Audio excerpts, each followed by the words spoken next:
The moment the CEO shook his hand, the room reacted exactly the way it was supposed to. People smiled. Executives nodded. Assistants leaned in, already imagining press releases. To everyone watching, it looked like a victory. To Marcus, it felt like a pause. Not a celebration. Not relief. A pause. The CEO's hand was firm and practiced. The kind of handshake that made you feel chosen. The kind that suggested partnership, loyalty, and future rewards without ever promising them out loud. "You've earned this," the CEO said. "We wouldn't be here without you." Marcus believed him. He had worked for the company long before the success stories. Back when the offices were quiet and the pressure was constant. Back when survival meant fixing problems no one else could see yet. When systems failed at 2 in the morning, Marcus answered. When deadlines collapsed, Marcus stayed. When the company came close to losing its biggest client, Marcus rewrote everything from scratch. He wasn't loud. He wasn't visible. But he was necessary. That handshake felt like recognition. It also felt like a line being drawn. The company didn't survive by accident. It survived because people like Marcus understood how fragile things really were. Revenue charts could rise and fall. Stock prices could lie. Confidence could be manufactured. But infrastructure told the truth. Marcus built systems that held under pressure. Systems that didn't break when people made bad decisions. Systems that kept the company alive even when leadership didn't understand what was keeping it alive. The CEO understood one thing very well. He understood appearances.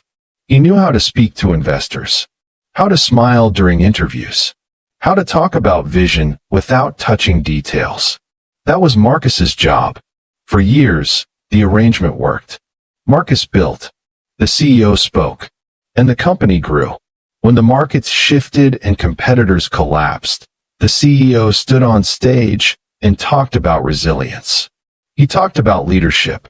He talked about believing in the team. Marcus was in the back of the room, watching dashboards no one else knew how to read. Survival looks different depending on where you stand. The changes didn't come suddenly. They never do. They arrived quietly, disguised as progress. First, Marcus was excluded from meetings he used to lead. Then his approval became optional. Then his access was restricted for efficiency. Every explanation sounded reasonable on the surface. The company was growing. Structures were changing. Leadership needed to scale. Marcus wanted to believe it. He told himself this was normal. That loyalty wasn't loud. That recognition didn't always arrive immediately. But survival teaches you to notice patterns. And the pattern was clear. The CEO had started surrounding himself with new people. People who spoke confidently but didn't understand the systems they were inheriting.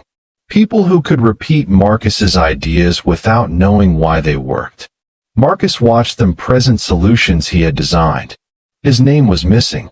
He watched strategies succeed because of foundations he had laid. No acknowledgement. No correction.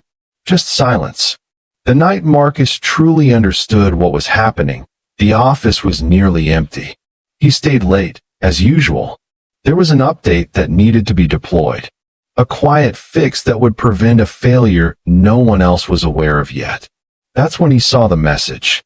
An internal email thread between the CEO and the board. It praised the company's turnaround. It praised leadership decisions. It praised innovation. It credited the success to a restructured executive vision. Marcus read the message twice. Then a third time. His name was nowhere in it. Not even once. Worse than being criticized was being erased. His work had been redistributed. His authority diluted. His role reframed as replaceable. The handshake replayed in his mind. The smile. The words. "You've earned this." Marcus understood then. The CEO hadn't shaken his hand to welcome him. He had shaken it to see how easily he could let go. Marcus didn't confront him immediately. He waited. That's what survival teaches you. You don't react emotionally. You observe. He watched the CEO take credit for decisions he didn't understand. Watched him push timelines without understanding risk. Watched him rely on people who spoke confidently but panicked quietly. The company still looked strong. Inside, it was fragile. Marcus was still fixing problems. Still stabilizing systems. Still preventing collapse. But now he was doing it without authority. Without acknowledgement. Without protection. The betrayal wasn't loud. It was procedural. Marcus thought about fighting. About exposing everything. About forcing recognition. But survival doesn't always reward confrontation. Sometimes survival means letting people face the consequences of what they chose. So Marcus made a decision. He resigned. The email was short. Professional. Calm. I can no longer support systems I'm not allowed to protect. No accusations.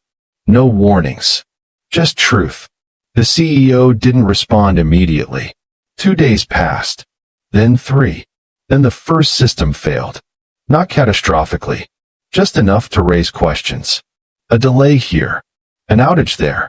Marcus watched from a distance as teams scrambled without understanding what they were fixing. The CEO finally called. His voice sounded different. Less confident. Less controlled. He asked questions Marcus had answered years ago. He demanded explanations Marcus had already given. Marcus listened. He didn't interrupt. When the CEO finished speaking, there was silence. Then Marcus spoke. You shook my hand because you thought I was replaceable. The CEO tried to respond. The call ended before he could finish. The failures continued. Clients noticed. Investors asked questions. Confidence cracked. The CEO stood in front of cameras again, this time without the same ease. The story changed. Leadership was questioned. Decisions were examined. The narrative shifted. The company survived. Barely. But survival came at a cost. The CEO was replaced quietly. Not fired. Not publicly disgraced. Just removed. Another handshake. Another pause.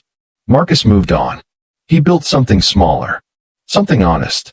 Something that didn't depend on appearances. He chose partners carefully. He trusted slowly. He understood now that survival isn't just about intelligence or effort. It's about knowing when power stops being shared and starts being taken.